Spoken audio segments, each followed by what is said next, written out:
हाय, क्या हाल चाल? बढ़िया ही होंगे। I am just little bit late, पर अब कंटिन्यू कर दूंगा। थोड़ा सा मेरी साइकिल पंचर हो गई थी। खैर साइकिल नहीं है मेरे पास, पैदल घूमता हूँ, गरीब लोग हैं। अब कंटिन्यू कर दूंगा मैं, है ना। सब मजाक कर रहा हूँ। अब कंटिन्यू रहेगा, लेक्चर डेली डेली आएगा। अभी इस लेक्चर में हम स्टार्ट करने वाले हैं क्या, रेडियो एक्टिविटी। ये हमारा न्यूक्लियर फिजिक्स का ही कंटिन्यूशन है, उसी से जुड़ा हुआ चैप्टर है।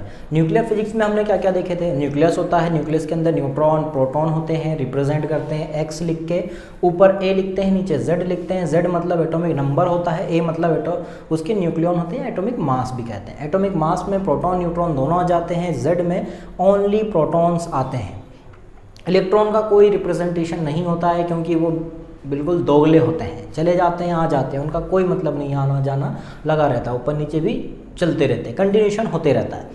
अब रेडियो एक्टिविटी क्या होती है? तो रेडियो एक्टिविटी को ऐसे समझ सकते हो कि कोई भी ऐसा न्यूक्लियस जो ऑटोमेटिक क्या करे, रेडिएशन छोड़े, ऑटोमेटिक इमर्जन उत्सर्जन करने लग जाए, किसका? रेडिएशन का। ठीक है, इसी को हम, इसी जो प्रोसेस है, इसी को हम बोलते हैं क्या? रेडियो एक्टिविटी, रेडियो सक्रियता हिंदी में।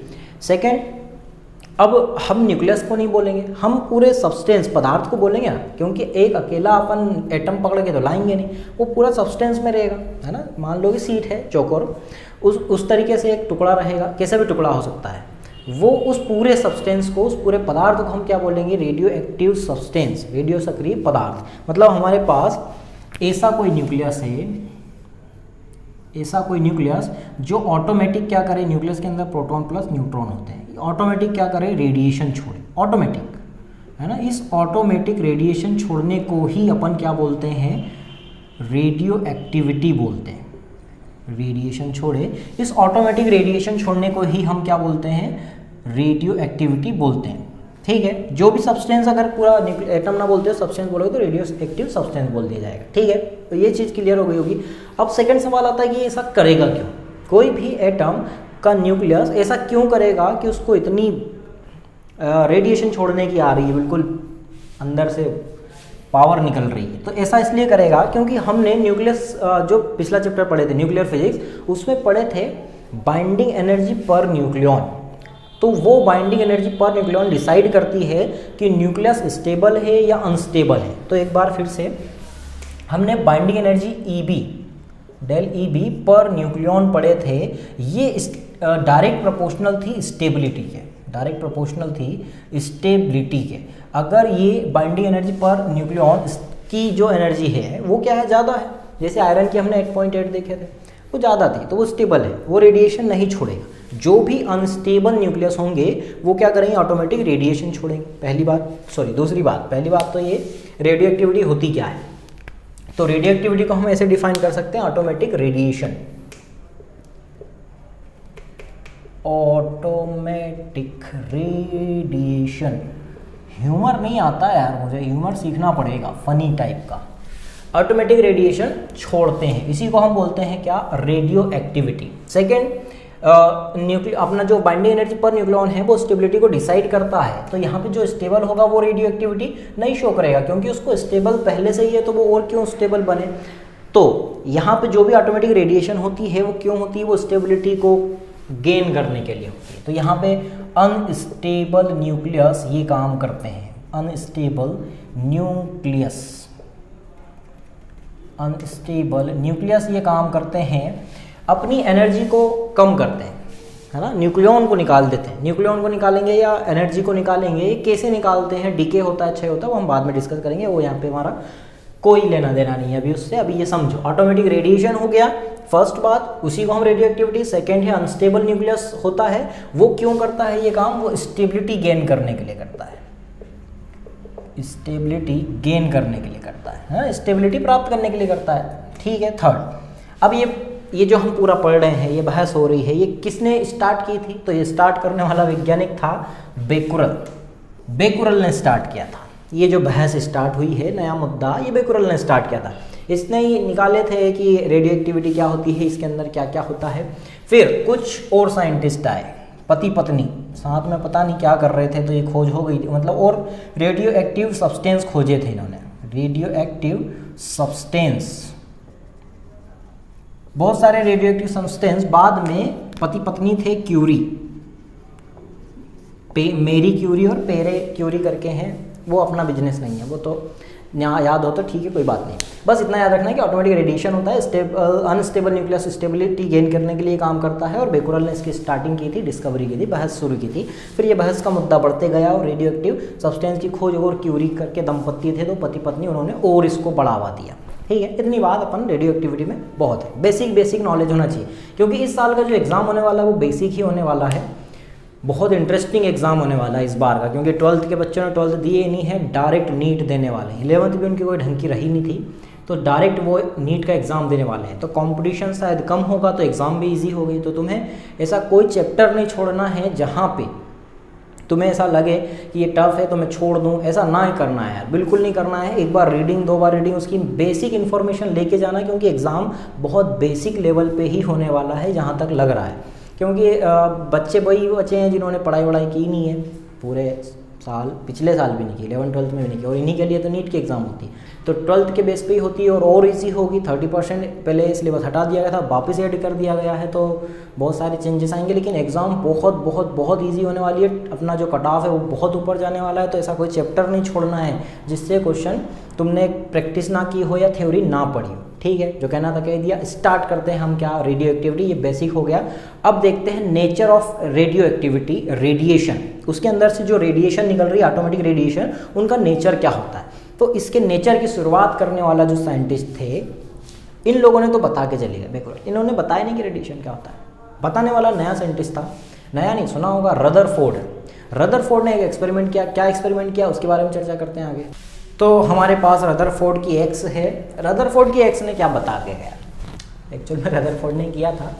रदरफोर्ड का एक्सपेरिमेंट है कि एक इन्होंने क्या करे, पता करने के लिए कि इनके अंदर से जो रेडिएशन निकलती है एक्चुअल में होती क्या है, इनका नेचर क्या होता है, इनकी मास क्या होता है, इनका चार्ज क्या होता है, इनकी आयनेशन एनर्जी क्या होती है, इनकी पेनेट्रेशन एनर्जी क्या होती है, ये सब जानकारी प्राप्त करने के लिए इन्होंने क्या करे, एक गोला टाइप, बिल्कुल ऐसा सोच लो कि गोल बॉटल है, तो सॉरी गोल बिल्कुल बॉल है, बॉल होती है ना प्लास्टिक की, और उसके अंदर अपन ने रेडियो एक्टिव सब्सटेंस रख दी। तो यहाँ पे हमारे पास कोई भी रेडियो एक्टिव सब्सटेंस है, इसको हम मान लेते हैं रेडियम। रेडियम एक रेडियो एक्टिव सब्सटेंस होता है, रेडियो एक्टिव मैटर है ना, अपना एलिमेंट है।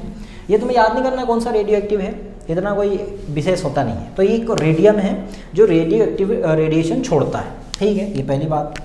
अब इसको किसके अंदर रखा गया, इसको रखा गया लेड, लेड का नाम तो सुना ही होगा, लेड के बॉक्स में, पीबी, लेड बॉक्स में रखा गया। अब ऐसा जुल्म क्यों किया गया इसके ऊपर, तो देखो एक बॉल है प्लास्टिक की, उसके अंदर एक स्मॉल सा छिद्र कर दो, होल कर दो, उसके अंदर रख दो रेडियम, रेडियो एक्टिव सब्सटेंस। अब जो लेड है वो रेडियो एक्टिव जो रेडिएशन होते हैं उसका एक इतना अच्छा अब्जॉर्बेंट होता है, इसको बहुत जगह यूज़ किया जाता है। जहाँ भी रेडियो एक्टिविटी काम होते हैं वहाँ पर लेड तो होता ही होता है, क्योंकि ये रेडिएशन को ऑब्जॉर्व कर लेता है। कभी कभी कोई फिल्मों में तुमने देखा होगा ऐसी मशीन लेके चलते हैं, तो ये ऑब्जॉर्व करके इंडिकेटर के तौर पे भी यूज़ किया जाता है कि कहीं से ये रेडिएशन आ रहा है क्या, रेडियो एक्टिव रेडिएशन। कभी एग्जाम नहीं सॉरी मूवी में देखा होगा, कोई सा एक बड़ा सा वो पूरा पहन लेते हैं और एक मशीन लेके यूं चलते रहते हैं, और जहाँ से भी उनको रेडिएशन आती है वो मशीन ये ऑब्जॉर्व करके उसको इंडिकेटर दे देता है। तो लेड क्या होता है, अपना जो भी रेडिएशन निकलता है, रेडियो एक्टिव सब्सटेंस है,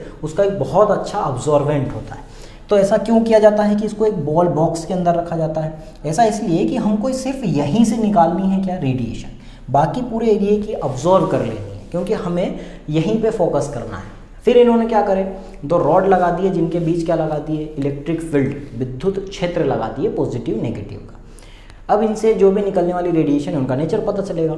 तो क्या हो, देखो इसने रेडिएशन छोड़ा है ना, रेडिएशन ऑटोमेटिक छोड़ता है अनस्टेबल होने के कारण। तो एक रेडिएशन जो लेयर गई वो सीधी की सीधी रेखा गई, मतलब रेडिएशन सीधी की सीधी निकल गई, ना पॉजिटिव साइड गई ना नेगेटिव साइड, तो सीधी की सीधी देख ली।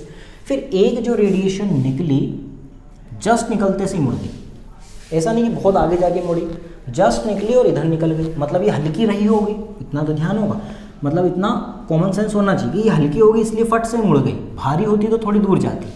फिर एक और निकली जो थोड़ी दूर तक गई फिर मुड़ी, ठीक है, क्लियर हो रहा है ना। ये थोड़ी दूर तक गई फिर जाके मुड़ गई, मतलब एक तो निकलते से मुड़ गई, एक थोड़ी दूर जाके फिर मुड़ी, नेगेटिव साइड एक पॉजिटिव साइड, और एक बेचारी कोई मतलब नहीं दुनियादारी से वो सीधी निकल गई। ठीक है, इतना क्लियर। मतलब 3 टाइप के हमको रेडिएशन देखने मिली। अब ये 3 टाइप के रेडिएशन के नाम भी दे दिए गए। तो नाम दिए गए, ये जो नेगेटिव साइड गई उसको बोला गया अल्फा रेडिएशन। स्टार्टिंग में रेडिएशन ही बोला गया था, बाद में इनको पार्टिकल बोला गया। ये जो राइट साइड पॉजिटिव साइड मिली इसको बोला गया बीटा रेडिएशन। जो सीधी निकल गई उसको बोला गया गामा रेडिएशन।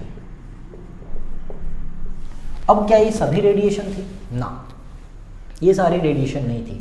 अगर ये सारी रेडिएशन होती, विकिरण होती, तो इलेक्ट्रोमैग्नेटिक वेव के अंदर आ जाती। और इलेक्ट्रोमैग्नेटिक वेव में हमने फोटोन पढ़ा है, और फोटोन का मास वगैरह जो चार्ज होता है, चार्ज वगैरह उस पर होता नहीं है। तो यहाँ पे तो ये क्या हो रहा है, पॉजिटिव नेगेटिव साइड डेविएशन हो गया ना। डेविएशन हो गया, इसका मतलब ये क्या है, पार्टिकल है। बाद में कंफर्म करके इन्हें पार्टिकल बोल दिया गया। स्टार्टिंग में क्या बोला गया था, रेडिएशन ही बोला गया था, अल्फा बीटा और गामा। अल्फा रेडिएशन, मैं सिर्फ रेड लिखूंगा, बीटा रेडिएशन, और अपना थर्ड है गामा रेडिएशन। जब इनकी प्रॉपर्टी देखी गई अच्छे से तो इतना हमें समझ में आ रहा है कि अल्फा रेडिएशन किस साइड मुड़ रहा है, नेगेटिव चार्ज की तरफ, नेगेटिव चार्ज की तरफ। तो इसके ऊपर कौन सा चार्ज रहा होगा, पॉजिटिव। ये तो कॉमन सेंस यार, इतना आना चाहिए। इसके ऊपर क्या रहा होगा, ये पॉजिटिव रहा होगा। ठीक है, इतना clear. Beta radiation positive charge की तरफ मुड़ा, तो खुद के ऊपर कौन सा चार्ज रहा होगा, नेगेटिव। अपोजिट सेक्स की तरफ ही जाते हैं सब, तो यहाँ पे ये भी अपोजिट की तरफ ही जाएगा। पॉजिटिव की साइड जा रहा है तो खुद का नेगेटिव होगा। ठीक है, इतना क्लियर है। गामा रेडिएशन है, तो गामा रेडिएशन बेचारा सीधा का सीधा निकल गया, तो इसका कुछ भी लेना देना नहीं है। ये बंदा है हमारे पास न्यूट्रल, इसको किसी से कोई मतलब नहीं, सीधा निकल गया। तो हमारे पास 3 टाइप के रेडिएशन मिल गए, अल्फा बीटा और गामा। अब इन दोनों में, अब ये तो सीधा निकल गया तो इसके मास की हम बात नहीं कर रहे हैं। इन दोनों में भारी कौन होगा, अल्फा या बीटा? सोच सकते हो, कॉमन सेंस है कि बीटा ज़्यादा भारी नहीं होगा, क्योंकि हल्का होगा इसलिए, तभी तो वो फट से मुड़ गया। थोड़ा भारी होता तो दूर तक जाता ना, फिर डेविएशन होता। हल्की चीज़ थी इसलिए फट से इसने खींच लिया, और ये जो थोड़ा सा भारी था इसलिए दूर तक गया।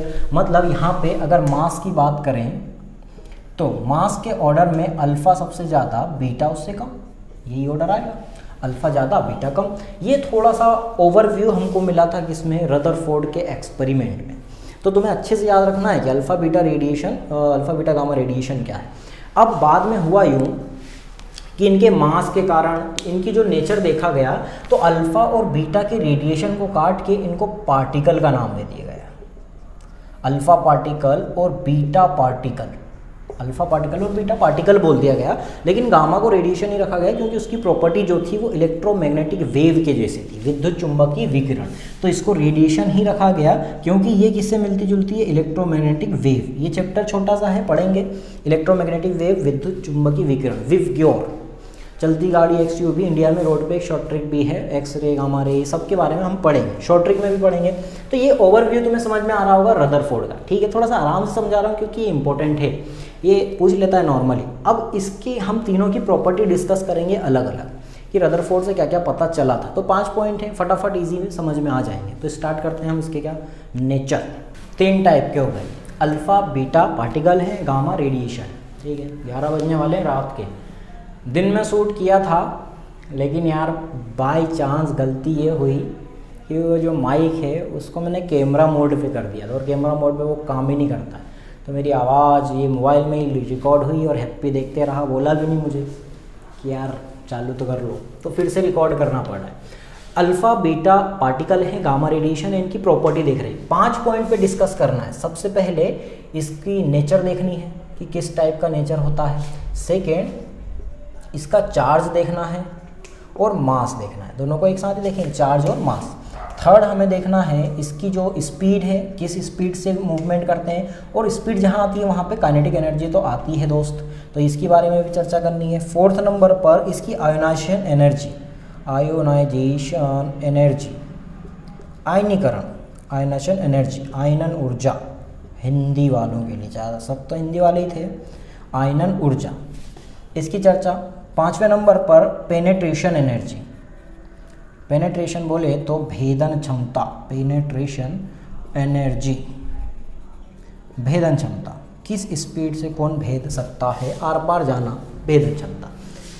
अब अल्फा जो पार्टिकल है उसका जो नेचर है वो होता है हीलियम मॉलिक्यूल, हीलियम एटम के जैसे, हीलियम एटम, सॉरी यहाँ पे बात की जाएगी इसकी नेचर। इसका जो नेचर है ये पार्टिकल नेचर है, ये तो हमने पहले ही बता चुके। बीटा का जो नेचर है वो भी क्या है, पार्टिकल नेचर है। गामा जो रेडिएशन है वो एक्चुअल में रेडिएशन ही है और इलेक्ट्रोमैग्नेटिक वेव के अंदर आता है, विद्युत चुंबकीय विकिरण, ठीक है, विद्युत चुंबकीय विकिरण इसके अंदर आता है। अब इसका जो पार्टिकल का नेचर है ये होता है इसके ऊपर पॉजिटिविटी, सॉरी हाँ पॉजिटिव चार्ज होता है। इसकी जो नेचर होती है नेगेटिव, इंसान ही नेगेटिव है, हल्का भी है। ये न्यूट्रल है, इस भाई को कोई लेना देना नहीं है, न्यूट्रल, ठीक है। थोड़ा जल्दी बता रहा हूँ यहाँ पे नेचर, ये तो कंपेयर करके तुम याद करना है, न्यूट्रल है। अगला चार्ज और मास की बात करें तो अल्फा पार्टिकल जो है वो हीलियम, याद कर लो। हीलियम सेकंड नंबर पे आता है पीरियोडिक टेबल में, हाइड्रोजन हीलियम सेकंड नंबर पे। तो जेड रिप्रेजेंट कैसे करते हैं, यहाँ पे 2 पर एटॉमिक नंबर, एटॉमिक मास ऊपर लिखते हैं ए, तो इसका आता है 4। तो इसके पास क्या होता है, इसके पास होता है चार्ज की बात करें तो चार्ज होता है 2q, जो भी प्रोटॉन के ऊपर होता है उसका दुगना पॉजिटिव चार्ज, तभी तो वो नेगेटिव की साइड गया। और सेकेंड मास की बात करें तो 4mp, mp मतलब प्रोटॉन का चार्ज, सॉरी प्रोटॉन का मास, और यहाँ पे आ जाएगा 2q जो भी प्रोटॉन का चार्ज होता है। ये इसके ऊपर चार्ज और मास हो गए। तो तुम्हें याद रखना है कि अल्फा पार्टिकल मतलब क्या, 4 मास से डिफरेंस आएगा और 2q चार्ज का डिफरेंस, ठीक है। बीटा पार्टिकल, एक्चुअली में बीटा पार्टिकल 2 टाइप के होते हैं, लेकिन अभी हम सिर्फ यहाँ पे नेगेटिव पार्टिकल ही पढ़ रहे हैं क्योंकि वो पॉजिटिव साइड गए थे, तो बीटा नेगेटिव ही है। तो हम ऐसा बोल सकते हैं अल्फा पॉजिटिव, बीटा नेगेटिव और गामा 0, याद करने के लिए। अब यहाँ पे जो चार्ज है बीटा नेगेटिव है, तो नेगेटिव मतलब क्या होता है, इलेक्ट्रॉन होता है, तो इसके ऊपर जो चार्ज आएगा वो इलेक्ट्रॉन का आएगा। जो मास, जो इसका वेट आएगा वो भी किसका आएगा, इलेक्ट्रॉन का आएगा। तो हम बात बोल सकते हैं me, इलेक्ट्रॉन का वेट वो कितना होता है 9.1 × 10⁻³ किलोग्राम, बताया था पिछले लेक्चर में। me भी हो गया, फिर इसके ऊपर जो चार्ज आएगा वो इलेक्ट्रॉन का चार्ज माइनस आएगा, वो कितना होता है -1.6 × 10⁻90 कूलाम। ये भी लिख ही देता हूँ 9.1 × 10⁻31 किलोग्राम, ठीक है, क्लियर। ये भाई साहब कोई मतलब नहीं है। अगर ये रुका, इसका नेचर ही इलेक्ट्रोमैग्नेटिक वेव्स है ना, फोटोन है, कोई चार्ज नहीं होता है, मास होता है लेकिन मूविंग मास होता है, जैसे ही रुका वैसे ही 0। तो हम ऐसा बोल सकते हैं मूविंग में कितना होता है, m = E/c²। ये आइंस्टीन भाई साहब ने बता गए थे। अगर ये रुका, रेस्ट मास जो है, रेस्ट मास क्या हो जाएगा, राइटिंग थोड़ी गड़बड़ हो रही है ना, रेस्ट मास क्या हो जाएगा, m = 0। अगर रोका भाई साहब तो इसका जो पूरा एनर्जी है वो क्या हो जाएगी, फैल जाएगी, और अगर एनर्जी फैल गई तो एनर्जी के बिना तो उसका मास ही नहीं होता। ये फोटोन के बारे में जानकारी थी, हम पढ़ चुके। अगली है स्पीड, इसकी लगभग 10⁷ मीटर/सेकंड मानी जाती है, लेकिन ये डिपेंड करता है न्यूक्लियस के ऊपर। कैसे डिपेंड करता है, हमने यूरेनियम पढ़े थे, यूरेनियम अगर टूटता है तो वो 200 मेगा इलेक्ट्रॉन वोल्ट की एनर्जी देता है, मिलियन इलेक्ट्रॉन वोल्ट की। तो वो एनर्जी जितनी ज़्यादा निकलेगी, इसका जो स्पीड है वो उतनी ही ज़्यादा होगी। मतलब एनर्जी कहाँ से आ रही है, उसके पार्टिकल के जो न्यूक्लियस के न्यूक्लियॉन हैं उनके टूटने से आ रही है। तो जितनी ज़्यादा एनर्जी आएगी, इसका जो वेलोसिटी है वो होगी उतनी ही ज़्यादा, ठीक है। मतलब हम मान के चल रहे हैं 10⁻7 मीटर/सेकंड के आसपास होती है, लेकिन ये कैरेक्टरिस्टिक बोला जाता है, लाक्षणिक, अभिलाक्षणिक, कैरेक्टरिस्टिक बोला जाता है, मतलब अभिलाक्षणिक है। किस पे डिपेंड कर रही है, न्यूक्लियस के ऊपर। जैसे एनर्जी आएगी वैसे इसकी स्पीड होगी। इसकी लगभग फिक्स ही मान ली जाती है 10⁷ मीटर। और अब ये जो एनर्जी अगर आती भी है तो ये बंदा गेन कर भी लेगा, पर इसके पास इतना वजन होता नहीं है। इसका जो वजन है वो बहुत ही कम है, 0.0055 AMU होता है। तो इतना कम होता है तो वो एनर्जी आ भी जाएगी तो इतना गेन नहीं करेगा। इसलिए अगर ये कैरेक्टरिस्टिक है तो ये नॉन कैरेक्टरिस्टिक है। इसकी स्पीड तो फिक्स होती है। फोटोन की कितनी होती है, लाइट स्पीड होती है। हमें बात करें यहाँ पे c² आ रहा है, मतलब c = 3 × 10⁸ मीटर/सेकंड। लाइट स्पीड हल्की स्पीड नहीं, लाइट वाली स्पीड, प्रकाश की चाल, ठीक है, क्लियर बात। आयोनाइजेशन एनर्जी, आयनन ऊर्जा, थोड़ा सा समझने वाला कॉन्सेप्ट है। अल्फा बीटा गामा, जितना ज़्यादा जिसके ऊपर चार्ज उसकी आयनाइजेशन एनर्जी उतनी ज़्यादा। मान लो कि कोई हमारे पास न्यूक्लियस है, एक अल्फा पार्टिकल हमने उसमें से निकाल लिया, तो उसके मतलब क्या, उसके ऊपर से 2q आवेश, 2q चार्ज क्या हो गया, निकल गया, 2q निकल गया। लेकिन अगर बीटा निकलता है तो उससे कितना निकलेगा, सिर्फ इलेक्ट्रॉन वाला चार्ज लेगा, लेकिन अल्फा पार्टिकल में 2q निकले और गामा का तो कोई मतलब ही नहीं। मतलब सबसे ज़्यादा आयोनाइजेशन एनर्जी किसकी? अल्फा भाई साहब की होगी, क्योंकि सबसे ज़्यादा चार्ज भी तो वही गेन करके ले जा रहा है दूर। तो यहाँ पे अल्फा सबसे ज़्यादा, अल्फा सबसे ज़्यादा, फिर बीटा उससे कम, फिर गामा उससे कम। ठीक है, गामा सबसे कम जस्ट। फिर अगर ये तो इसका क्या हो गया, ऑर्डर हो गया। लेकिन हम वैल्यू बेस्ड देखें तो ये भाई साहब के पास कोई चार्ज नहीं है, जीरो हम मान नहीं सकते। मान लेते हैं मन से कि अगर ये भाई साहब एक आयोनाइजेशन फिर भी कर देता है हिम्मत करके, तो ये उससे 100 गुना करेगा, 100 टाइम्स ज़्यादा इसका आयोनाइजेशन एनर्जी होगी, और इससे 100 टाइम्स इसकी होगी अल्फा वाले की, सबसे ज़्यादा अल्फा। वैल्यू बेस्ड अगर अपन देखें, नॉर्मली ऑर्डर ये होना है। ठीक है, इतना क्लियर है? यहाँ तक दिखेगा तुम्हें? दिखेगा, एडिटिंग में कर दूंगा मैं। पेनेट्रेशन एनर्जी आ रही है लास्ट। पेनेट्रेशन एनर्जी मतलब कि जैसे ये फ़ोन है, फ़ोन तो तुम लोग दिखा नहीं, मेरे आर पार अगर छर्रे आते हैं, छर्रे क्या, तो वो जितना छोटा होगा उतनी जल्दी आर पार निकल जाएगा ना। बड़ी चीज़ होगी तो बड़ा पत्थर आया मुझसे टकरा के रुक जाए, छोटा गोली बुलेट आई तो मुझसे आर पार निकल जाएगी। मतलब जितना छोटा होगा उतना ही ज़्यादा क्या हो जाएगा, वेदन क्षमता उसकी ज़्यादा होगी। अब हीलियम बहुत बड़ा है, उससे कम है इलेक्ट्रॉन, सबसे कम रेडिएशन ही है एक्चुअल में ये, और ये तो आर पार निकल ही जाती है, रेडिएशन अब्जॉर्व भी कर लेते हैं। तो सबसे ज़्यादा पेनेट्रेशन एनर्जी किसकी होगी, तो वो होगी गामा की। गामा सबसे ज़्यादा, फिर बीटा, बीटा बेचारा बीच में ही आता है, फिर अल्फ़ा। अगर इसकी पेनेट्रेशन एनर्जी एक मान लें कि एक बार ये पार कर गया, तो ये 100 टाइम्स पार कर जाएगा, और ये 10,000 टाइम पार कर जाएगा। ठीक है, हम एनर्जी स्पेक्ट्रम की बात नहीं कर रहे हैं, क्योंकि हम अलग चैप्टर पढ़ने वाले हैं, एटॉमिक स्ट्रक्चर। एटॉमिक स्ट्रक्चर में हम क्या पढ़ने वाले हैं, तो यही सब पढ़ते हैं वहाँ पे, एनर्जी स्पेक्ट्रम वगैरह। तो ये बस थोड़ा सा सोच के याद कर लेना है कि इसका जो होता है एनर्जी स्पेक्ट्रम, अल्फा का लीनियर होता है, इसका कंटिन्यूस होता है, और इसका भी लीनियर होता है ना। ये अगले चैप्टर में समझ लेना आ जाएगा, तो वो कोई बड़ा इशू नहीं है। ये 5 चीज़ें अच्छे से याद कर लेना, समझ लेना कि अल्फा बीटा गामा में डिफरेंस क्या है। मेन डिफरेंस में याद रखना है चार्ज और मास का, कि इसका चार्ज मास क्या होता है, इसका क्या होता है और इसका क्या होता है। ठीक है, ये हमारे पास बेसिक सा नॉलेज भी हो गया। ठीक है, अब क्या होगा, ये रेडिएशन निकलेंगे तो अपने साथ क्या क्या लेके जाएंगे। एक न्यूक्लियस से अगर अल्फा गया तो उससे उसने क्या ले गया, 4 MP ले गया मास, और 2q आवेश ले गया। तो अगर कोई न्यूक्लियस रेडिएशन छोड़ रहा है तो उसका जो डिके है, क्षय है, वो किस तरीके से होता है वो अगला देखना है अपने को, टाइप्स ऑफ डिके। गर्मी बहुत है, पानी वानी पीते रहा करो पढ़ाई करो तो अपने पास एक मिरिंडा की बोतल पानी से भर के रख लिया करो, फिर पढ़ाई किया करो। ठीक है, पानी पीते रहना चाहिए, इससे थोड़ा सा ब्रेन जो है वो वाटर उसको अगर देते रहोगे, तुम्हारा जो हाइपोथैलेमस है, पढ़ाई होगा बायो में, बायो भी स्टार्ट कर रहे हैं, बायो का भी नर्वस सिस्टम का मैं लेक्चर बनाऊंगा। तो पानी पीते रहोगे, हाइपोथैलेमस जो है तुम्हारा सर्केडियम रिदम सुना ही होगा, दैनिक दिनचर्या बना के रखता है। तो उसके पास अगर बहुत सारे काम हैं, जैसे कि खाना पीना, भूख प्यास होता है, ब्रेन का पार्ट है, तो वो बहुत सारी चीज़ें कंट्रोल करके रखता है। बहुत इंपॉर्टेंट ऑर्गन है, ऑर्गन क्या ग्लैंड भी है, सब कुछ ही बोलते हैं उसको, तो बहुत सारी चीज़ें। तो अगर उसके काम को तुम कम कर दो, जैसे प्यास, भूख प्यास का भी ध्यान रखना है बेचारे को, तो खाना पीना अगर तुम टाइम से कर रहे हो तो उसके काम जो है थोड़े से कम हो जाएंगे। पानी पीते रहोगे, उसको बोलना नहीं पड़ेगा कि भाई पानी पियो, है ना, सेंसेशन कम हो जाएंगे, तो वो तुम्हारी रूटीन अच्छे से बना के रखेगा। तो ये ध्यान रखना कि खाना पीना टाइम पे करना है, पानी पीते रहना लगातार, और पढ़ाई करते रहें। तो हम आगे पढ़ने वाले हैं क्या, types of decay. Types of decay, decay बोले तो क्षय के प्रकार। डिके कौन से वाले, रेडियो एक्टिव डिके, रेडियो सक्रिय क्षय। कितने टाइप के होते हैं, तो ये 3 टाइप की रेडिएशन निकल रही है, तो 3 ही टाइप के होंगे, अल्फा होगा, बीटा होगा और गामा होगा। ठीक है, अल्फा क्या लेके जाएगा अपने साथ, हीलियम पार्टिकल। तो हम पहले अल्फा देखते हैं, अच्छे से समझना यार, बहुत बहुत बहुत इंपॉर्टेंट है। अल्फा क्षय बोलो या डिके बोलो, समझ लेना। अल्फा डिके में क्या होता है, कोई सा भी न्यूक्लियस है, ये न्यूक्लियस है, इसके पास प्रोटॉन होंगे, इसके पास न्यूट्रॉन होंगे। तो अगर इसमें से कोई हीलियम पार्टिकल, अल्फा पार्टिकल निकल गया, इसने क्या करा, रिड्यूस कर दिया, रेडिएशन छोड़ दिया, अल्फा पार्टिकल।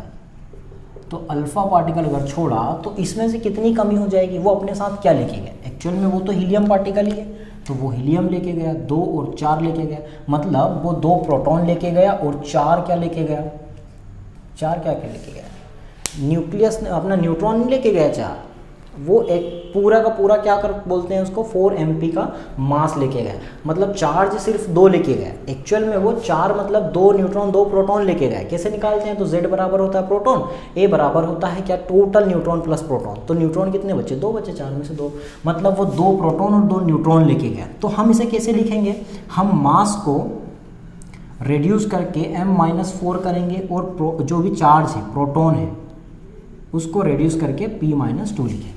इस तरीके से लिखेंगे, मतलब जब भी अल्फा पार्टिकल लेके जाएगा तो m में से 4 कम और p में से 2 कम। तो अगर इसकी इक्वेशन देखें हम, मान लो x कोई न्यूक्लियस है, इसका z एटॉमिक नंबर है, a एटॉमिक मास है, इसमें से इसने क्या करा, अल्फा पार्टिकल निकाल दिया, अल्फा डिके हुआ, अल्फा डिके हुआ। तो अल्फा डिके हुआ इसका मतलब क्या, एटॉमिक मास में से वो कितना लेके गया, 4। तो एक नया एटम बनेगा, है ना, एक नया न्यूक्लियस बनेगा। ऐसा नहीं कि x लिख दी यहाँ पे, एक बनेगा मान लो y में से a-4 हुआ, ठीक है, a-4 हो गया, और यहाँ से z में से कितना कम हो जाएगा, z-2 हो जाएगा। क्लियर बात, समझ में तो आ रहा होगा कि अल्फा डिके जब होगा तो z अपना जो है x में से x के जो भी एटॉमिक मास है उसमें से 4 घटाना, एटॉमिक नंबर में से 2 घटाना, ठीक है, क्लियर बात। इसके साथ में यहाँ पे एक हीलियम पार्टिकल बन जाएगा, ठीक है। अब यहाँ से कुछ एनर्जी भी रिलीज होगी ना, अल्फा डिके हुआ तो इसमें से कुछ एनर्जी को अपन म्यू बार से लिख देते हैं, है ना, म्यू बार। तो कुछ एनर्जी भी निकलेगी। वो एनर्जी क्यों निकलेगी, वो एनर्जी इसलिए निकलेगी क्योंकि यहाँ से न्यूक्लियस टूट रहा है, और टूटते टाइम क्या होता है, एक्चुअल में इसका थोड़ा सा मास डिफेक्ट हो जाता है। हमने पिछले लेक्चर में चर्चा करे थे कि E बराबर होता है डेल एम सी स्क्वायर होता है। तो डेल एम क्या है यहाँ पे, डेल एम बराबर है मास डिफेक्ट, मास डिफेक्ट है। कैसे निकालते हैं, तो डेल एम बराबर अगर घट रहा है तो रिएक्टेंट माइनस प्रोडक्ट कर दो, सिंपल है, प्रोडक्ट, रिएक्टेंट माइनस प्रोडक्ट कर दो। ये रिएक्टेंट है हमारे पास, ये प्रोडक्ट है, इन दोनों का जोड़ो, इन दोनों का जोड़ो, घटाता हूँ। मैं पूरी इक्वेशन लिखूंगा नहीं। अभी तुम्हें मेन फोकस में क्या रखना है कि जब भी अल्फा क्षय होगा, अल्फा डिके होगा, तो जो भी एटम है उसके एटॉमिक मास में से 4 कम करना है, z में से 2 कम करना है। कुछ एनर्जी निकलेगी, एनर्जी डिफरेंस वही अपना मास डिफेक्ट से निकलेगा। तो ये नहीं पूछा जाता, इतना कोई बड़ा भारी है नहीं, क्योंकि हम न्यूक्लियर फिजिक्स में पढ़ चुके हैं, यहाँ पे इतना इंपॉर्टेंस है नहीं। सेकेंड, ये पूरी हो गई, ये न्यूक्लियस है हमारे पास, ये अल्फा पार्टिकल निकलेगा तो मास को कम कर जाएगा, प्रोटॉन को भी कम कर जाएगा। इतनी की बात क्लियर हो गई। ये हमारा पहला डिके हुआ अल्फा। लास्ट में एक बार फिर से पूरा देखेंगे तीनों। सेकेंड है हमारे पास बीटा डिके, बहुत इंपॉर्टेंट है क्योंकि ये 2 टाइप से होता है। तो बीटा डिके हमारे पास 2 टाइप से है। कैसे होगा, एक बीटा नेगेटिव डिके होता है और एक बीटा पॉजिटिव। हमने जो टेबल में डिफरेंस देखे थे ना दोस्त, वो था बीटा नेगेटिव वाला रेडिएशन। यहाँ पे हम दोनों की चर्चा करेंगे, पॉजिटिव वाला भी और नेगेटिव वाला भी। तो ये 2 टाइप से होगा। एक होगा बीटा नेगेटिव, ऐसा लिख सकते हो, बीटा के ऊपर नेगेटिव या फिर बीटा के ऊपर 0 और नीचे नेगेटिव। ये दोनों में कोई फर्क नहीं है, ठीक है। ये हो जाएगा बीटा नेगेटिव डीके। सेकेंड हमारे पास आता है बीटा पॉजिटिव लिखो, या फिर बीटा के ऊपर 0 नीचे लिख दो पॉजिटिव। एक ये टाइप का डीके, एक एक से चर्चा करेंगे। Beta negative decay, beta negative मतलब इलेक्ट्रॉन है, इतना याद कर लो, है ना, इतना याद रख लेना। तो बीटा नेगेटिव डीके में क्या होता है, अब इलेक्ट्रॉन तो है दोस्त, अब इलेक्ट्रॉन कहाँ होता है, न्यूक्लियस के बाहर होता है, लेकिन हमें तो इस रेडियो एक्टिविटी में न्यूक्लियस की बात करनी है, इलेक्ट्रॉन तो बाहर होता है। तो होता क्या है, अब बचे हमारे पास न्यूट्रॉन और प्रोटॉन, न्यूक्लियस के अंदर 2 चीज़ बची, न्यूट्रॉन और प्रोटॉन। तो बीटा नेगेटिव डीके होते टाइम क्या होगा, अब प्रोटॉन के पास तो पॉजिटिव है, उसका नेगेटिव से कोई लेना देना नहीं, ठीक है, नेगेटिव से छीन भी नहीं सकते हम क्योंकि उसके पास तो पॉजिटिव है। तो हम छीन लेंगे किससे, न्यूट्रॉन से। तो यहाँ पे जो बीटा नेगेटिव है थोड़ा सा कंफ्यूजिंग है। क्या होता है, देखो हमारे पास न्यूक्लियस जो है, न्यूक्लियस में 2 चीज़ है, क्या है, एक प्रोटॉन है पॉजिटिव चार्ज, न्यूट्रॉन है नेगेटिव 0 न्यूट्रल, कुछ भी बोल, ये हो गया। तो हमारे पास बीटा नेगेटिव का प्रोटॉन से कोई लेना देना नहीं है ना, क्योंकि उसके पास तो पॉजिटिव चार्ज है, न्यूट्रॉन से लेना देना है। तो यहाँ पे आ जाओ वापस। अब ये क्या होगा, न्यूट्रॉन है 0 चार्ज, इससे बीटा नेगेटिव डिके हुआ, बीटा नेगेटिव डिके हुआ, तो उस दौरान इससे खींच लेते हैं नेगेटिव, बेचारे पास है नहीं फिर भी खींचे। तो किसी भी न्यूट्रल चीज़ से अगर नेगेटिव खींचे तो उसके पास क्या रह जाएगा, पॉजिटिव, क्योंकि मिलाने पे वापस 0 होना चाहिए। तो हमने नेगेटिव से खींच लिए, तो बीटा नेगेटिव मतलब इलेक्ट्रॉन हमने खींच लिए, तो इससे जो बनेगा वो क्या बन जाएगा, प्रोटॉन, क्योंकि उसके पास क्या आ जाएगा, पॉजिटिव चार्ज आ जाएगा। तो यहाँ पे हो गया क्या, पॉजिटिव चार्ज। साथ में कौन निकल गया, बीटा नेगेटिव, इस तरीके से लिख दो या 0 इस तरीके से, ठीक है। अब ये जो निकला है ना, यहाँ पे एक नया प्रोटॉन बन गया, साथ में बीटा इलेक्ट्रॉन बोल सकते हैं, इलेक्ट्रॉन भी निकल गया। अब ये तुम्हें पता होगा कि न्यूट्रॉन और प्रोटॉन में थोड़ा सा मास डिफरेंस होता है, तो थोड़ा सा मास ये लेके चला जाएगा इलेक्ट्रॉन। अब ये तो लेके चला गया है ना, लेकिन इसके साथ में कुछ एंटी न्यूट्रिनो भी निकलते हैं, कुछ और पार्टिकल निकलते हैं। तो न्यूट्रॉन से जब भी प्रोटॉन बनेगा तो एक एंटी न्यूट्रॉन निकलता है, वो एनर्जी के फॉर्म में निकलता है, उसका कोई मास नहीं होता है। एंटी न्यूट्रॉन का कोई मास नहीं, चार्ज नहीं होता है, कोई चार्ज नहीं होता है। तो यहाँ पे म्यू बार के ऊपर हम लिख रहे हैं एनर्जी के रूप में। तो ये जो एनर्जी निकली है एक्चुअल में, ये इसको बोलते हैं हम एंटी न्यूट्रिनो, क्योंकि ये किससे निकली है, न्यूट्रॉन के अपोजिट निकली है, एंटी न्यूट्रिनो, ठीक है। ये पूरी इक्वेशन समझ में आई। मतलब जब भी अब बीटा डिके होगा, तो अगर बीटा नेगेटिव डिके है तो न्यूट्रॉन को प्रोटॉन में चेंज कर दो, मतलब यहाँ पे न्यूट्रॉन प्रोटॉन में चेंज हो गए, तो हमारे पास दो चीज़ होती है, एटॉमिक मास और जेड नंबर। तो अगर ये इसमें कन्वर्ट हो रहा है तो न्यूट्रॉन और प्रोटॉन का जो ऐड करोगे, ऐड होने पे तो वापस से वही का वही आना है। तो यहाँ पे ए में कोई चेंज आएगा क्या, नहीं आएगा, तो ये क्या हो जाएगा, सेम। लेकिन Z में अंतर आएगा, न्यूट्रॉन से प्रोटॉन, मतलब प्रोटॉन का नंबर क्या हुआ, इंक्रीज हुआ, किस पे, बीटा नेगेटिव डिके पे। एक प्रोटॉन हमारे पास नया बन गया, वो ऐड हो जाएगा इस प्रोटॉन में, तो हमारे पास Z क्या हो जाएगा, Z+1, मतलब एक बीटा नेगेटिव पे Z 1 से इंक्रीज हो जाएगा, ठीक है। इतनी बात क्लियर। ये तो हम यहाँ बोल सकते हैं कि बीटा नेगेटिव डिके पे क्या होगा, ए क्या रहेगा, सेम, E बराबर सेम, लेकिन Z बराबर क्या हो जाएगा, Z+1। इम्पोर्टेंट है, ठीक है। ये पूरी इक्वेशन भी समझ में आ गई होगी। अब बात करते हैं बीटा पॉजिटिव डिके की। ये थोड़ा सा कम होता है, ज़्यादातर चांसेस बीटा नेगेटिव डिके ही बोला जाता है, क्वेश्चन में यही बोला जाता है। बहुत कम टाइम होता है जब बीटा पॉजिटिव पे आता है।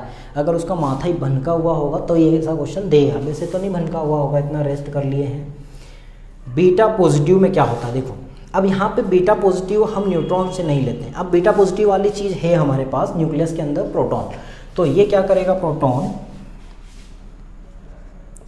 ये जो प्रोटॉन है इससे बीटा नेगेटिव क्या करेगा, मतलब रेडिएशन के तौर पे क्या निकल जाएगा, चार्ज इसका निकल जाएगा।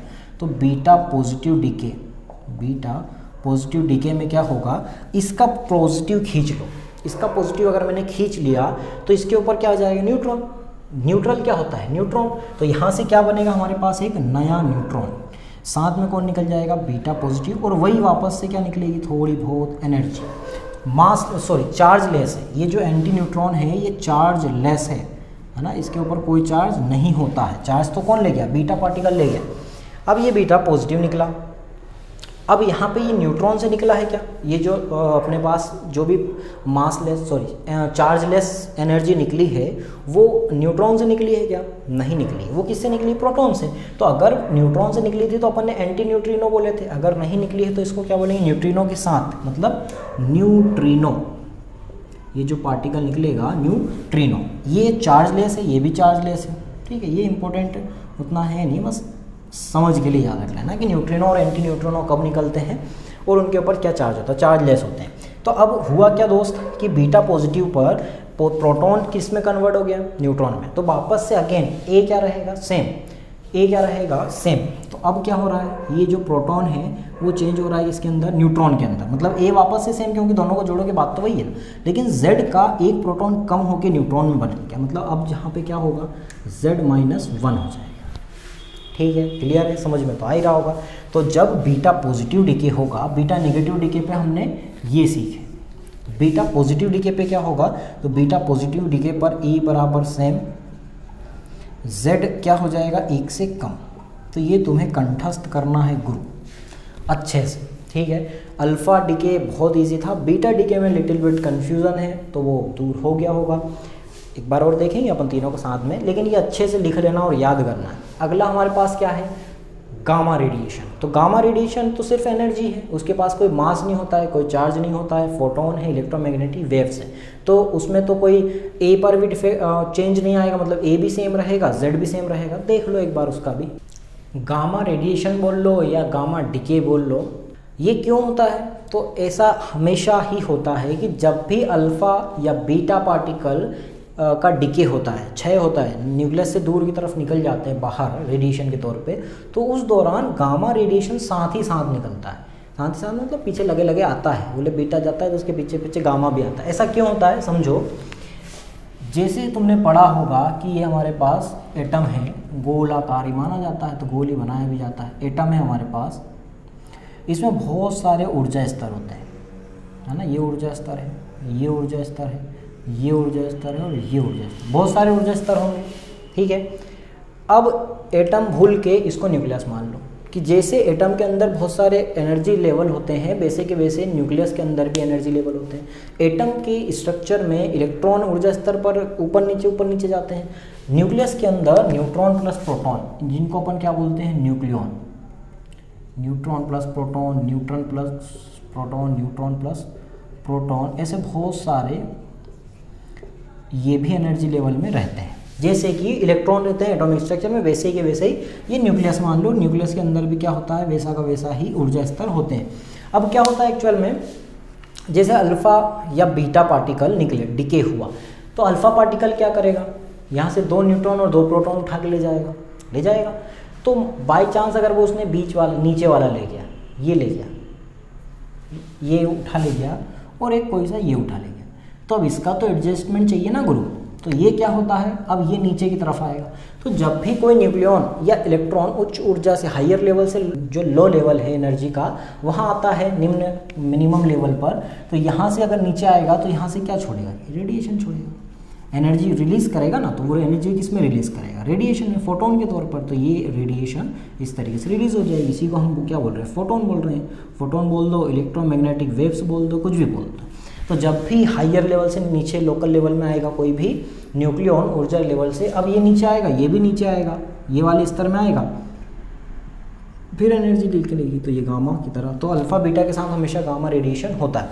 अब ये कोई न्यूक्लियस के स्ट्रक्चर को चेंज कर रहे हैं क्या, ना न्यूक्लियॉन लेके जा रहे हैं, न्यूट्रॉन प्रोटॉन कुछ भी चेंज नहीं कर रहे हैं। तो ये जो न्यूक्लियस है इसका स्ट्रक्चर चेंज नहीं हो रहा है, मतलब कोई एक्स न्यूक्लियस है जो ए लिखा है, जेड लिखा है, Z atomic number, atomic mass, इससे अगर गामा डिके होता है तो गामा डिके से कुछ फ़र्क नहीं पड़ने वाला, जो जितना है उतना का उतना ही रह रहा है, बस ऊपर नीचे जा रहा है जिससे एनर्जी रिलीज़ हो रही। तो एक्स क्या रहेगा, ए रहेगा, जेड रहेगा, साथ में गामा रेडिएशन निकलेगी, साथ में गामा रेडिएशन निकल जाएगी, ठीक है। तो ये खत्म हुआ हमारा गामा रेडिएशन। इजी है ना, समझ में तो आ गया ना। कोई इसके ऊपर चार्ज होता है, ना कोई मास होता है, मूविंग मास होता है E/mc², बाकी कुछ भी नहीं होता। इसकी एनर्जी म्यू से वही अपना ऐसे फोटोन समझ लो, ये फोटोन ही है, ठीक है। इतना क्लियर हो गया, मतलब 3 टाइप के डिके पढ़ लिए अपन ने, ठीक है, क्लियर है। बहुत अच्छे से समझाया है, आराम आराम से। इसके ऊपर अब क्वेश्चन अप्लाई करेंगे, इसके पहले हम एक बार फिर से रिवाइज कर लेते हैं। अब रिवाइज करेंगे तो फटाफट देखेंगे कि अल्फ़ा में क्या हो रहा है, बीटा में क्या हो रहा है। वैसे मैं हाथ से नहीं मिटाता हूँ, कपड़ा है, पर कपड़ा कौन उठाए। यहाँ पे हमारे पास 3 टाइप के डिके हैं, कौन कौन से, तो कोई न्यूक्लियस है, ये हो गया, है ना, इसके अंदर ये न्यूक्लियस हो गया। ये क्या करेगा, डिके करेगा, 3 टाइप का, first, second, third. First, second, third. First में अल्फ़ा पार्टिकल निकल सकते हैं, ये पढ़े। सेकेंड में बीटा पार्टिकल निकल सकते हैं, ये पढ़े। थर्ड में गामा रेडिएशन निकल सकती है, ये भी पढ़े, जिससे कोई भी फर्क नहीं पड़ने वाला। अल्फ़ा पार्टिकल से क्या होता है, तो अल्फ़ा पार्टिकल से हीलियम पार्टिकल निकाल दो 4 और 2, मतलब जो भी मास पहले से दिया हुआ है उसमें से क्या कर दो, एटॉमिक मास में से 4 कम, और जो भी Z है उसमें से 2 कम, ठीक है, माइनस है ये 2 कम। बीटा पार्टिकल 2 टाइप से हैं, एक बीटा नेगेटिव है और एक बीटा पॉजिटिव है। बीटा नेगेटिव जब निकलेगा तो Z+1 करना है, बीटा पॉजिटिव जब निकलेगा तो Z-1 करना है। जब रेडिएशन होगा तो कुछ भी नहीं करना है, इतना क्लियर। अब बहुत सारे डिके ऐसे नहीं दिए जाते हैं ऑर्डर बाय ऑर्डर। कभी बोल देता है कि मान लो यूरेनियम है, वो चेंज होके बना लिया उसने क्या, लेड बना लिया, तो कितने अल्फ़ा कितने बीटा निकाले। तो तुम्हें ट्रिक लगानी है। ट्रिक क्या लगानी है कि अल्फ़ा निकालने के लिए क्या ट्रिक लगानी है, बीटा के लिए क्या लगानी है। देखो अल्फ़ा निकाला जाता है, कॉमन सेंस है यार कि अल्फ़ा डायरेक्ट किससे रिलेटेड है, एटॉमिक मास से, और बीटा डायरेक्ट रिलेटेड है सिर्फ एटॉमिक नंबर से। एटॉमिक नंबर दोनों में चेंज हो रहा है, लेकिन अंतर क्या है इन दोनों में, डिफरेंस एटॉमिक मास। तो हम पहले एटॉमिक मास के डिफरेंस से अल्फ़ा पार्टिकल निकालेंगे, फिर बीटा पार्टिकल निकालेंगे बाद में। तो क्या करना है तुम्हें, इजी ट्रिक लगानी है कि जब भी कोई क्वेश्चन दे दे तो सबसे पहले एटॉमिक मास क्या करना है, नंबर ऑफ अल्फा पार्टिकल निकालना है। नंबर ऑफ अल्फा पार्टिकल कैसे निकालना है, नंबर ऑफ अल्फा पार्टिकल, तो डेल ए बटे में 4 से भाग दे दो, क्योंकि एक अल्फा पार्टिकल पे 4 का डिफरेंस आ रहा है। जितने भी डेल ए है ना, तो ये जो डेल ए है ये क्या करना है तुम्हें, स्टार्टिंग वाला और एंडिंग वाले के बीच देखना है।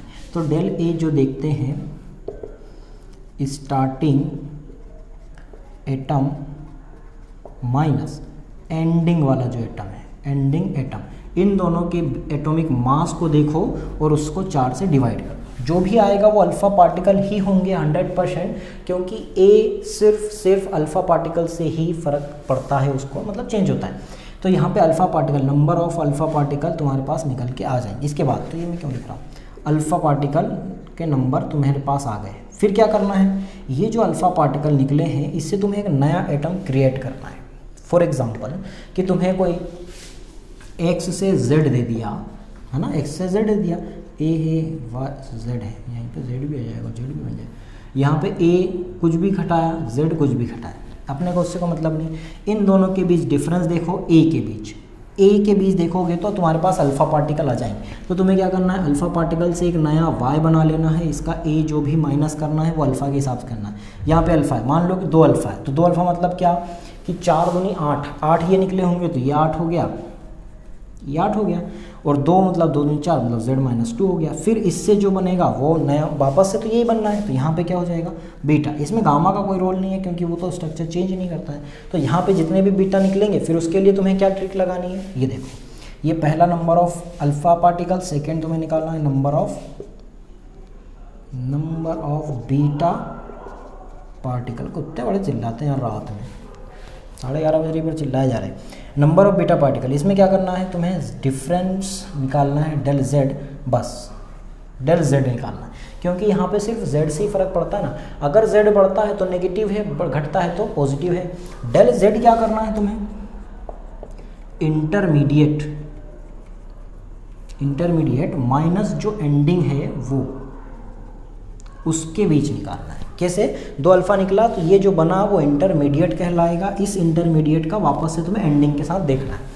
क्वेश्चन करेंगे, क्वेश्चन से और समझ में आ जाएगा। तो तुम्हें इजी ट्रिक लगानी, नंबर ऑफ अल्फ़ा पार्टिकल लगाना है तो एटॉमिक मास का एंडिंग और जो भी स्टार्टिंग और एंडिंग के बीच देख लो, 4 से भाग दे दो, अल्फ़ा पार्टिकल निकल जाएगा। उस अल्फ़ा पार्टिकल को निकालने के बाद एक नया एटम बनाओ, उस नए एटम से और इंटरमीडिएट से जो भी एंडिंग वाला है उसके बीच क्या देख लो, z का डिफरेंस देख लो, वो बीटा है। बढ़ता है तो नेगेटिव है, घटता है तो पॉजिटिव बीटा है। ठीक है, एक कुछ क्वेश्चन करते हैं, फिर यार ये वीडियो को मैं ऐसे ही अपलोड कर दूंगा। सिर्फ डीके वाला पोर्शन, इसकी जो न्यूक्लियर रिएक्शन है फर्स्ट ऑर्डर वाली, वो अपन अगले वीडियो में पढ़ेंगे। इसमें कुछ क्वेश्चन कर रहे हैं, ठीक है। तो पहला क्वेश्चन है, how many numbers of alpha beta particle, alpha beta particle का कितना डिके हुआ है इससे ये बनने में, इससे ये बनने में। ये मत सोचना कि प्लूटोनियम लेड यहाँ पे 206 और 200 होता है ना। हमने पढ़े आइसो टाइप्स ऑफ न्यूक्लियस में देखे थे, न्यूक्लियर फिजिक्स में, आइसोटॉप्स, आइसोबार, आइसो न्यूट्रॉनिक। तो यहाँ पे दिक्कत नहीं आनी चाहिए कि ऐसा क्यों हो रहा है। तो यहाँ पे हमारे पास 2 टाइप से 2 रिएक्शन दी है और तुमसे पूछा है कितने अल्फ़ा और कितने बीटा निकलेंगे कि ये बन जाएगा। तो तुम्हें क्या करना है, सिंपल सी ट्रिक लगानी है। सबसे पहले वही अपनी अल्फ़ा पार्टिकल नंबर निकालना है। अब मैं उसको बार बार वो पूरा नहीं लिखूंगा। अल्फ़ा पार्टिकल के नंबर कैसे निकालना है, तो अल्फ़ा पार्टिकल के नंबर डेल ए बटे में 4 कर देना। स्टार्टिंग और एंडिंग, ये स्टार्टिंग वाला ये एंडिंग वाला है, 238 और 206, 238 माइनस 206 बट्टे में 4 कितना हो गया, ये 32/4 कितना आया 8। मतलब अल्फ़ा कितने आ गए हमारे पास, 8 आ गए ना। अब क्या करना है तुम्हें, सेकेंड स्टेप, फर्स्ट स्टेप में अल्फ़ा निकाले, फिर इससे एक इंटरमीडिएट बनाना है, 8 अल्फ़ा निकालना है, सॉरी 8 या 4 8 32, 8 अल्फ़ा निकालना है। मान लो x बन रहा है 8 अल्फ़ा निकाल दो। 8 अल्फ़ा निकालोगे तो देखो यहाँ पे डिफरेंस ये वाला तो तुम्हें कम करना नहीं है, तो यहाँ पे x कितना हो जाएगा, 206 होगा ना। 8 मतलब ये तो अपन ने इसी से निकाले थे, 206 आएगा, इसमें से कम करना है। 8 दूनी 16, 16 मतलब 92, तो ये 86 आ जाएगा। अब यहाँ से बीटा निकालो, तो इन दोनों का जो भी z है वो तुम्हें देखना है। तो यहाँ पे बीटा कितना दिख रहा है तुम्हारे पास 86, 82 कितना 4, मतलब 4 बीटा नेगेटिव निकले, मतलब अल्फ़ा आ गया तुम्हारे पास 8, बीटा आ गया तुम्हारे पास 4। सड़ा सा क्वेश्चन खत्म। इतना सा टाइम लगता है क्वेश्चन करने में। अगला ये इसमें वही करना है, देखो अब वो भी नहीं करके देखना है। 232 200 कितना अंतर है 32 का है 4 8 32 होगा, 8 में निकलेंगे मतलब x बनेगा 8 से, तो 8 अल्फ़ा मतलब वापस से 32, वही 200 यहाँ पे आना है क्योंकि बीटा से तो डिफरेंस नहीं आएगा ना, और गामा का तो बता ही नहीं सकते अपन। 90 8 दूनी 16, 16 कम गया तो मतलब कितना आ गया 84, 84 से ये बनेगा मतलब 84 से 82 कितना आया 2 बीटा। कितना सड़ा क्वेश्चन है, अल्फ़ा बराबर 8 बीटा बराबर 2। सड़ी सी ट्रिक है, सड़े से क्वेश्चन है, ठीक है। इस तरीके से करना है। अगले कुछ क्वेश्चन देखते हैं। ऐसा सीरीज वाइज क्वेश्चन भी दे देता है, नंबर वाइज वो अल्फ़ा बीटा गामा निकालते रहता है, तुम्हें पूछता है कि लास्ट में जाके क्या बनने वाला है। तुम्हें सिर्फ नंबर जोड़ लेने हैं कि कौन कितने अल्फ़ा कितने बीटा निकले, गामा से तो कोई फ़र्क पड़ने वाला भी नहीं है तो उसको गिनो भी मत। तुम्हें S5 के बारे में पूछा है, लेकिन S5 के बारे में नहीं बताना है, तुम्हें S4 के बारे में बताना है क्योंकि इनमें कोई डिफरेंस नहीं होगा।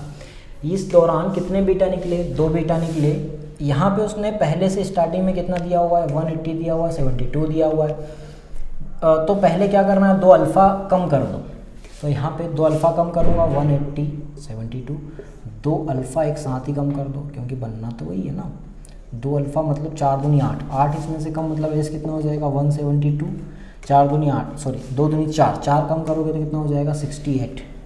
एक बीटा निकला तो एक बीटा इसमें से बाद में निकाल दो, बीटा नेगेटिव, इसमें कोई डिफरेंस नहीं आएगा तो ये हो जाएगा S69 172। ये बन गया हमारे पास S4, यही होगा क्या S5। इस तरीके से भी तुम ऐसे क्वेश्चन पूछ सकते हैं। S5 बराबर